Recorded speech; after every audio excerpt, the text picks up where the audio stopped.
WBPSI বা KPSI men's পরীক্ষায় কিন্তু আমাদের শর্ট কোশ্চেন থাকে না। অর্থাৎ শর্ট কোশ্চেন মানে আমাদের অবজেক্টিভ কোনো ম্যাথ থাকে না, ডেসক্রিপটিভ ম্যাথ থাকে, ডেসক্রিপটিভ বাংলা ইংরেজি থাকে এবং আমাদের কি থাকে, ডেসক্রিপটিভ ওয়েতে জিকে থাকে। 2019 সালে যে যখন এসআইটা হয়েছিল, অর্থাৎ যেটা নোটিফিকেশন 19 সালে বেরিয়েছিল, সেখানে ডেসক্রিপটিভ জিএস এর ক্ষেত্রে কিন্তু 5টা 10 নম্বরের কোশ্চেন ছিল, কিন্তু 2020 সালে ডেসক্রিপটিভ জিএসটাকে ডেসক্রিপটিভ রেখেছিল কিন্তু একটু ছোট ছোট অংশে ভেঙে নিয়েছিল। 2 নম্বরের কোশ্চেন, 3 নম্বর কোশ্চেন, হ্যাঁ 5 নম্বর কোশ্চেন, এভাবে এই 4 নম্বর কোশ্চেন আর 6 নম্বর কোশ্চেনে ভেঙে নিয়েছিল। কিন্তু অঙ্কর ক্ষেত্রে কিন্তু 5টি অঙ্ক 5 × 5, অর্থাৎ 5 5 25 নম্বর থাকে। ঠিক আছে? রিজনিং এর ক্ষেত্রেও কিন্তু ভেঙে নিয়েছিল ছোট ছোট অংশে, অর্থাৎ 5 নম্বর 2 নম্বর করে, কিন্তু অঙ্কের ক্ষেত্রে 5 নম্বরেরই অঙ্ক থাকে। অর্থাৎ যে অঙ্কটাই দেখ না কেন ডেসক্রিপটিভ ওয়েতে অঙ্কটা দেবে। 2020 সালের যে এসআই মেন্স হয়েছিল, অর্থাৎ এর আগে যেটা 2022 সালের যখন মেন্সটা হলো, তখন দেখেছিলাম যে অঙ্কের ক্ষেত্রে 5টা অঙ্ক দিয়েছিল এবং তার দুটো অঙ্ক কিন্তু আমি অলরেডি চ্যানেলে দিয়েছি। প্রথম দুটো অঙ্ক কিভাবে করতে হয়। তো কোন কোন চ্যাপ্টার অঙ্ক দিয়েছিল সেগুলো আমরা জানবো পরবর্তী ক্ষেত্রে। আমার কোন কোন চ্যাপ্টার গুলো করে যাওয়া দরকার এবং সেগুলো কিভাবে করব সেই নিয়ে আজকে আলোচনা করব। দেখো, ডাব্লিউপিএসআই বা কেপিএসআই দুই ক্ষেত্রেই মেন্সে আমাদের ডেসক্রিপটিভ ম্যাথ করতে হয় এবং ডেসক্রিপটিভ ম্যাথে যে মোস্ট ইম্পর্টেন্ট সিম্পল এবং কম্পাউন্ড ইন্টারেস্ট থেকে অঙ্ক আছে। এই চ্যাপ্টারটা আমাদের দেখে যেতে হবে ভালো করে। অর্থাৎ সিম্পল এবং কম্পাউন্ড ইন্টারেস্টে আমরা নর্মাল ফর্মুলা বসিয়ে কিন্তু করলে হবে না, অর্থাৎ directly PRT by 100 equal I equal to PRT by 100 বসিয়ে দিয়ে ঝট করে অঙ্ক করে দিলাম 2 লাইনে বা 3 লাইনে, অঙ্ক কিন্তু করা যাবে না। অঙ্কটাকে যতটা সম্ভব ডিটেলসে করতে হবে। তাই এই চ্যাপ্টার থেকে অঙ্ক আমরা 9-10 এর বিশেষ করে বই, ক্লাস 10 এ সিম্পল ইন্টারেস্ট এবং কম্পাউন্ড ইন্টারেস্ট আছে, ভালো করে সিম্পল এবং কম্পাউন্ড ইন্টারেস্ট 9-10 এর বই থেকে আমরা যে অঙ্কগুলো আছে এবং যেভাবে ডেসক্রিপটিভ ওয়েতে সলভ করা আছে তোমরা দেখে যাবে। যদি ধরো তার সঙ্গে উদাহরণগুলো যেভাবে ডিটেলসে করা আছে দেখবে, সেভাবে পরীক্ষায় যারা খাতা দেখবেন তারা কিন্তু তাতে কিন্তু খুশি হবেন। 2 নম্বর পার্টনারশিপের অঙ্ক করব। 2022 সালে যে মেন্সটা হয়েছিল সেখানে পার্টনারশিপের অঙ্ক ছিল। ঠিক আছে? যেমন এরকম ছিল যে একজন পুরুষ কাজ করছে, মহিলা কাজ করছে, এভাবে একটা অঙ্ক ছিল। পার্সেন্টেজের চ্যাপ্টারটা দেখে যাব। এটাও very very important. Profit and loss, লাভ এবং ক্ষতি, ভেরি ভেরি ইম্পর্টেন্ট চ্যাপ্টার। এখান থেকে কিন্তু অঙ্ক আসতে পারে। মিক্সচার থেকে দেখে যাব। টাইম, ডিস্টেন্স অ্যান্ড ওয়ার্ক, এখান থেকে অঙ্ক দেখে যাবে। বোট অ্যান্ড স্ট্রেন, নৌকা এবং স্রোত, এই চ্যাপ্টারটা ভালো করে দেখে যাবে। পাইপ অ্যান্ড সিস্টার্ন, নল চৌবাচ্চা, এই অঙ্কটা দিতে পারে, এই অঙ্কটা দিয়ে যেতে পারো, করতে পারো। হ্যাঁ, সুদের অঙ্কের একবার ছিল। ঠিক আছে? তারপরে অ্যাভারেজ থেকে দেখে যাবে। রেশিও এবং প্রপোর্শন, এই চ্যাপ্টার গুলো ভালো করে দেখে যাবে, এগুলো মোস্ট ইম্পর্টেন্ট চ্যাপ্টার, এগুলো ভালো করে দেখে যাবে। এবং 9-10 এর আমি আবার বলছি, আমাদের ওয়েস্ট বেঙ্গল বোর্ডের ক্লাস 9 এবং 10 এর, অর্থাৎ 9 এবং 10 এর যে বই, পারলে তার আগে 7-8 এর বইটাও, 7 এবং 8 এর বই, 7, 8 অ্যান্ড 9, 10, এই যে পাঠ্যপুস্তকের যে যে ওয়েস্ট বেঙ্গল সরকারের যে বইগুলো আছে সেখান থেকে চ্যাপ্টার গুলো ধরে ধরে যেভাবে করা আছে সেভাবে দেখবে এবং সেই অঙ্কগুলো করার চেষ্টা করবে। ঠিক আছে? এছাড়া কি হতে পারে, আর কোন অঙ্ক দিতে পারে। দেখো, রেক্টাঙ্গেল, স্কোয়ার, স্ফেয়ার, কোন, সিলিন্ডার, এই যে অঙ্কগুলো, অর্থাৎ গোলক বা শঙ্কু বা চোঙ, ঠিক আছে, এই ধরনের অঙ্ক বা ঘনক অর্থাৎ কিউব, হ্যাঁ, এগুলো কিন্তু তোমরা কিন্তু এই অঙ্কগুলো কিন্তু করে যাওয়ার চেষ্টা করবে। এগুলো দেখবে ক্লাস 10 এর বইয়ে পেয়ে যাবে। নাম্বার সিস্টেম এবং লসাগু গসাগু বা এইচসিএফ এলসিএম গুলো দেখে যাবে, কিন্তু এগুলো হচ্ছে মোস্ট ইম্পর্টেন্ট। এখনো পর্যন্ত এই অঙ্ক দেয়নি মানেই যে নয় এই অঙ্ক দেবে না, এমন কোনো কথা নেই কিন্তু, কারণ বলে দিয়েছে 9-10 এর সিলেবাসে যে অঙ্ক থাকে সেই অঙ্কগুলো থাকার সম্ভাবনা বেশি। তোমরা অঙ্কগুলো কিভাবে করব দেখতে গেলে আমাদের অঙ্কগুলো প্রথমে ডিটেলসে পড়তে হবে। পড়ার পর ঝট করে আমরা কিন্তু ফর্মুলা প্রয়োগ করব না। কিভাবে করব সেটা আমি এটা মুছে নিয়ে বলছি।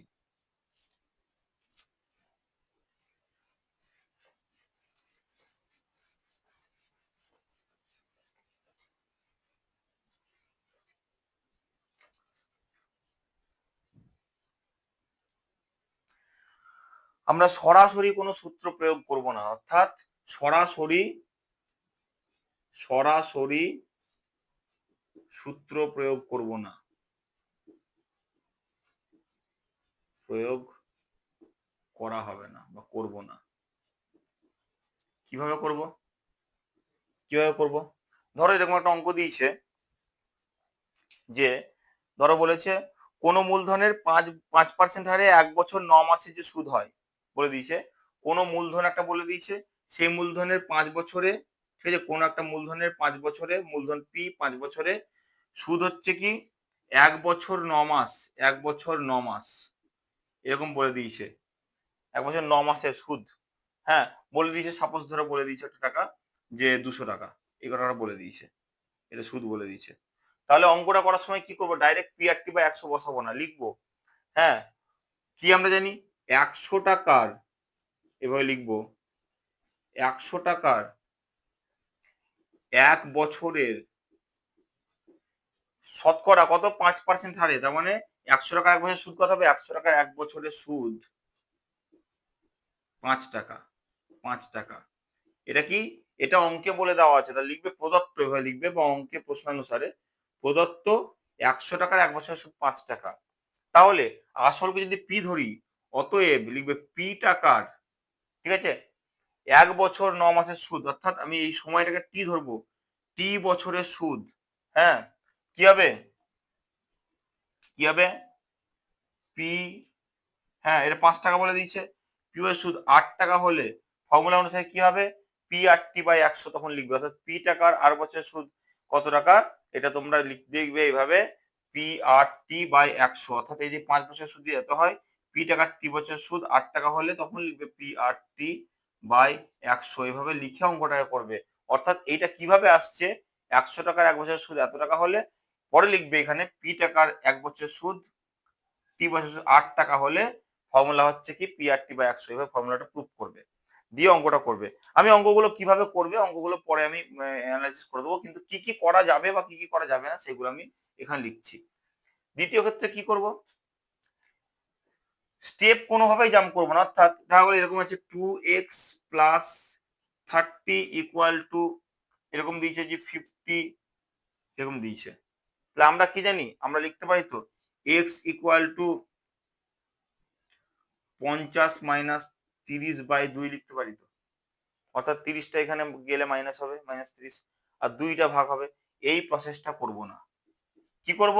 স্টেপ বাই স্টেপ করব। নেক্সট স্টেপ কি করব? 2x ইকুয়াল টু 50 মাইনাস 30, তারপর স্টেপে কি করব? x ইকুয়াল টু 50 মাইনাস 30 মানে 20/2, ঠিক আছে? বা এরকমও করতে পারো, x ইকুয়াল টু 20, পরের লাইনে করলে প্রত্যেকটাতে বা লিখবে বা অর দেবে, x ইকুয়াল টু 20/2 সমান 10, এটা করবে, বা এরকম লিখবে, বা x ইকুয়াল টু 10। এইভাবে স্টেপ বাই স্টেপ, প্রথম স্টেপে এটা করে না দিয়ে কটা স্টেপ, 1টা 2টো 3টে যতগুলো স্টেপ করবে ততগুলো স্টেপে করবে, অর্থাৎ স্টেপ জাম্প করব না। তাহলে আমি সেকেন্ড ক্ষেত্রে কি করলাম? স্টেপ জাম্প করব না। 2 নম্বর, স্টেপ জাম্প করব না। 3 নম্বর কি, কোন রাশি, যে রাশিটা আমার জানা নেই সেটাকে আমরা সবসময় এক্স বা ওয়াই বা এরকম কোনো জিনিস ধরে নিয়ে করব। ধরো কি, অজানা রাশিকে, অজানা রাশিকে এক্স ধরে করব, এক্স বা ওয়াই হতে পারে বা জেড হতে পারে, এরকম ধরে ধরে অঙ্ক করবে। এইভাবে করলে এক্স ওয়াই ধরে অঙ্ক করলে কিন্তু এক্সামিনার বেশি খুশি হয়, ঠিক আছে? আর কি হবে? ক্যালকুলেশন, প্রত্যেকটা ক্যালকুলেশন রাফে করবে। ক্যালকুলেশন কি করবে? ক্যালকুলেশনের জন্য রাফ করবে, রাফ করবে সাইডে, এভাবে রাফ লিখবে, রাফটা সাইডে দেখাবে, রাফটা সাইডে দেখাবে যেন চোখে পড়ে, ক্যালকুলেশনটা তুমি করেছো চোখে পড়ে। আর কি করবে? শর্টকাট কোনো মতেই কোনোভাবেই কিন্তু করবো না, সরাসরি সূত্র প্রয়োগ করবো না, অথবা এখানে কি শর্টকাট, শর্টকাট মেথড ইউজ করব না, এই মেথড ইউজ করব না, শর্টকাট মেথড ইউজ করব না। এই কতগুলি আমাদের কি জানতে হবে, ডেসক্রিপটিভ অঙ্ক করার জন্য কি করব এটা আমাদের জানতে হবে। এভাবে আমরা অঙ্ক করব। ধরো কোন একটা অঙ্ক এরকম দিয়ে দিয়েছে যে আমি নিয়ে নিই 2020 সালেরই যে প্রথম অঙ্কটা, 20 সালের মেন্সে যে অঙ্কটা এসেছিল, একজন পুরুষ, একজন স্ত্রীলোক, একজন বালক একসঙ্গে কাজ করে 4,935 টাকা মজুরি পেল। পুরুষ, বালক এবং স্ত্রী তিনজনে কাজ করেছে, স্ত্রীলোক, পুরুষ লোক, স্ত্রীলোক এবং বালক এই তিনজনে কাজ করেছে এবং কাজ করে 4,935 টাকা মজুরি পেয়েছে। পুরুষ 6 দিন, স্ত্রীলোক 5 দিন ও বালক 4 দিন কাজ করেছিল। প্রত্যহ তাদের কাজের অনুপাত 1/3:1/4:1/6 হলে কে কত মজুরি পাবে? তাহলে প্রথমে করবো পুরুষ, স্ত্রীলোক এবং বালকের কাজের অনুপাতটা লিখবো। পুরুষ, পুরুষ, স্ত্রীলোক ও বালকের কাজের অনুপাত। আমরা কি কাজের অনুপাত? 1/3:1/4:1/6 লিখবো। 1/3:1/4:1/6, অর্থাৎ 1/3টা হচ্ছে পুরুষের কাজের অনুপাত, স্ত্রীর কাজের অনুপাত 1/4 এবং বালকের কাজের অনুপাত, ঠিক আছে, 1/6। দেখো এইটাকে আমরা এই ভগ্নাংশে রাখবো না, এটা কি করব, ভগ্নাংশটাকে ভেঙে নেবো। ভগ্নাংশ ভাঙার জন্য কি করবো, রাফ চলে যাব। এই রাফে এই নিচের হরগুলোর লসাগু করব, 3, 4 এবং 6 এর লসাগু করব। 3 দিয়ে করলে 3 একে 3, 4, 3 দুগুণ 6, 2 দিয়ে করলে 1, 2 দুগুণ 4, 2 একে 2। লসাগু কি হবে? লসাগু কি হবে? 3 গুণিত 2 গুণিত 1 লেখার দরকার নাই, 2, 3 দুগুণ 6, 6 দুগুণ 12 হচ্ছে লসাগু। প্রত্যেকটা অনুপাতকে 12 দিয়ে গুণ করব। তাহলে 1/3 কেও 12 দিয়ে গুণ করব, ইস্টু 1/4 কেও 12 দিয়ে গুণ করব, ইস্টু 1/6 কেও 12 দিয়ে গুণ করব। তাহলে 12 দিয়ে গুণ করলে কি হবে? দেখো নিচের হরগুলো কেটে যাবে। 3 4 12, 4 3 12, 6 দুগুণ 12, কি থাকলো? 4 অনুপাত 3 একে 3 অনুপাত 2 একে 2। এইটা হয়ে গেল তাদের কাজের অনুপাত। এবার কি বলেছে? পুরুষ 6 দিন কাজ করেছে, স্ত্রীলোক 5 দিন কাজ করেছে এবং বালক 4 দিন কাজ করেছে। পুরুষ কদিন? 6 দিন কাজ করেছে। তাহলে পুরুষ 6 দিন কাজ করেছে, পুরুষের, আমি এবার কি লিখবো, পুরুষের যদি 4 হয় কাজের অনুপাত, পুরুষের কাজের পরিমাণ কি লিখতে পারি? 4x লিখতে পারি, পারি তো? পুরুষের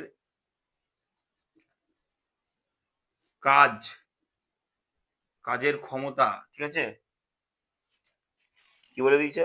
প্রত্যেক কাজের অনুপাত, পুরুষের একদিনে কাজ,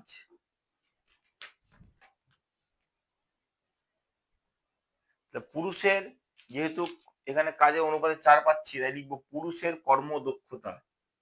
পুরুষের কর্মদক্ষতা লিখবো কত? যেহেতু অনুপাত 4 তাই লিখবো 4x, ঠিক আছে। স্ত্রী লোকের কর্মদক্ষতা বা অতএব স্ত্রী লোকের কর্মদক্ষতা 3 ভাগ, তাহলে 3x লিখতে পারি, x ধরে নিলাম দেখো। এবং বালকের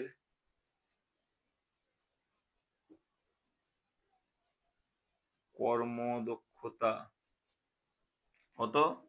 2 ভাগ, তাহলে 2x, ঠিক আছে। 6 দিন কাজ করেছে কি পুরুষ, 6 দিন, স্ত্রীলোক 5 দিন এবং বালক 4 দিন কাজ করেছে। তাহলে 6 দিন কাজ হয়েছে পুরুষ, তাহলে এভাবে লিখতে পারি যে 6 দিন কাজ করায় পুরুষের কাজের পরিমাণ, 6 দিন কাজ করায় পুরুষের কাজের পরিমাণ, তাই বলবো 6 দিন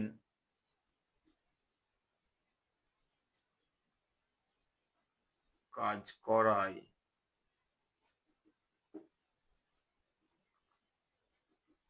পুরুষের কাজের পরিমাণ কত? ওর কর্মদক্ষতা 4x আর করেছে কদিন? 6 দিন, সমান 6 × 4x সমান 4 6 24x, ঠিক আছে। এবার স্ত্রীলোক কদিন করেছে? স্ত্রীলোক 5 দিন করেছে। 5 দিন কাজ করে কাজ করে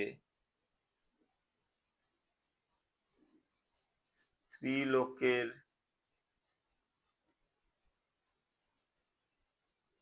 কাজের পরিমাণ 5 দিন করেছে। আর স্ত্রীলোকের কর্মদক্ষতা কত? 3x। 3x সমান 3 5 15x। এই দেখা যাচ্ছে নাকি? এবং 4 দিন 4 দিন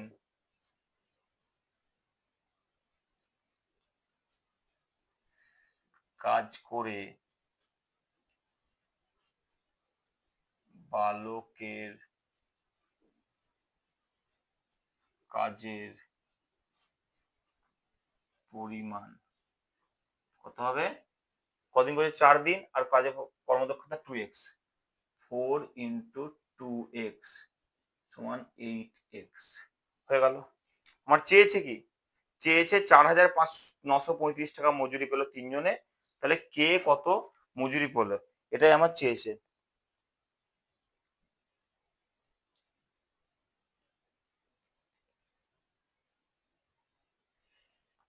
অতএব লিখতে পারি পুরুষের মজুরি পরিমাণ।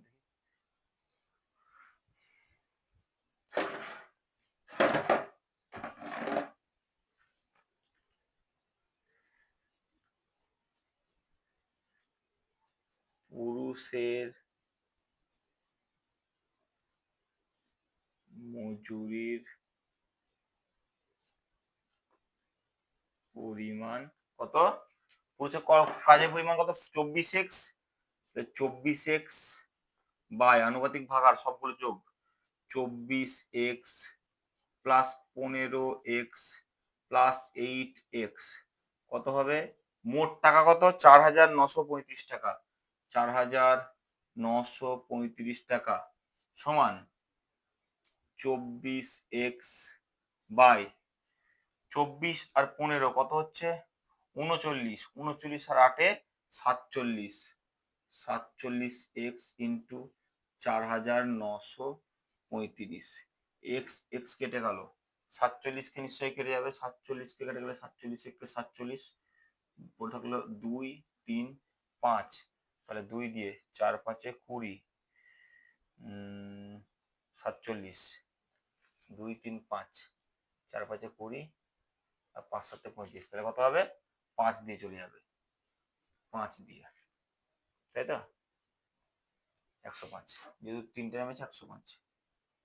105 105-এর সঙ্গে 24 গুণ করে দেবো রাফের মধ্যে। 105 ইন্টু 24। 5 4 20 4 1 4 ইন্টু 5 2 10 0 1 2 2 0 2 5 2 2520 টাকা হচ্ছে পুরুষের কাজের এত টাকা পাবে। পুরুষ কাজ করে এত টাকা পাবে 2520 টাকা। পুরুষের মজুরি 2520 টাকা।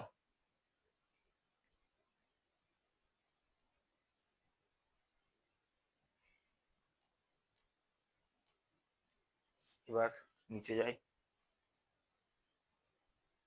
এবার পুরুষ হলো। এবার স্ত্রী লোকের কাজের মজুরির পরিমাণ। স্ত্রী লোকের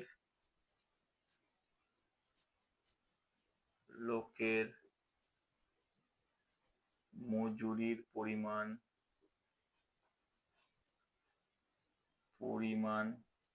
কত হবে? স্ত্রী লোকের 15x।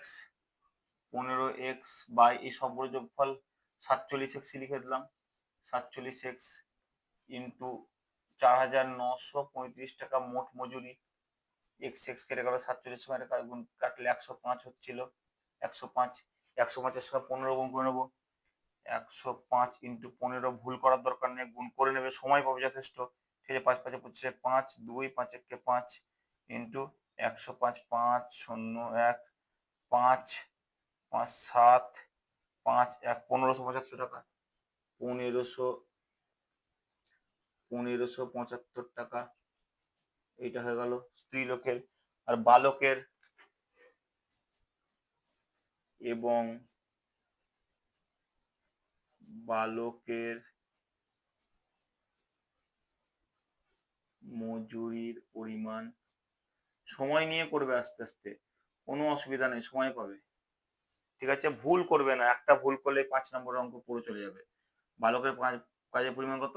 8x, তাহলে 8x by 47x into 4935, x x কেটে গেল, এটা 105, 105-এর সঙ্গে 8 গুণ করলে 5 8 40 শূন্য, 4 থাকলো, 8 1 840 টাকা হয়ে গেল। এবার শেষে উত্তরটা পুরোটা লিখে দেবে। এবার লিখবে এভাবে যে পুরুষের মজুরির পরিমাণ এত টাকা, স্ত্রী লোকের মজুরির পরিমাণ এত টাকা এবং বালকের মজুরির পরিমাণ এত টাকা, হয়ে গেল অঙ্ক। এইভাবে ডিটেলসে, যতটা সম্ভব ডিটেলসে এবং এক্স ধরে অঙ্ক করার চেষ্টা করবে। এটা 2020 সালের এসআই এর কোশ্চেন, ঠিক আছে, এসআই এর কোশ্চেন, এবং এই কোশ্চেনটার আমাদের পরীক্ষায় এসেছিল, এবং এই কোশ্চেনের অ্যান্সারটা তোমরা এভাবে করবে। আমার চ্যানেলে এই অঙ্কটা করে দেওয়া আছে এবং দ্বিতীয় অঙ্ক একটা ছিল সেটাও করে দেওয়া আছে, ঠিক আছে। ডেসক্রিপটিভ অঙ্কটা কিন্তু খুব ভালোভাবে দেখবে, 9 10 এর বই কিন্তু দেখবে, 9 10 এর বই, 7 8 9 10 চারটে ক্লাসের বই যে চ্যাপ্টার গুলো বললাম সেই চ্যাপ্টার গুলো ভালো করে দেখবে, এবং এই চ্যাপ্টারের বাইরে আরো যে চ্যাপ্টার গুলো বলেছি সেগুলো পারলে প্র্যাকটিস করে যাবে, কিন্তু অঙ্ক 5টা ভালোভাবে করে এলে 25 নম্বর পাক্কা এখানে পাওয়া যাবে। এই অঙ্কে কিন্তু 5 নম্বরের অঙ্ক দেয়, সেখানে কিন্তু কেটে কেটে ছোট দেয় না, এবং তার সম্ভাবনা খুব কম, ঠিক আছে। আমার আরো ভিডিও পাওয়ার জন্য চ্যানেলটাকে সাবস্ক্রাইব করবে, লাইক করবে, শেয়ার করবে, এবং কোথাও যদি কোনো সমস্যা থাকে তাহলে অবশ্যই সেই সমস্যা আমার কমেন্টে জানাবে, আমি সেটি ক্লিয়ার করার চেষ্টা করব। ধন্যবাদ।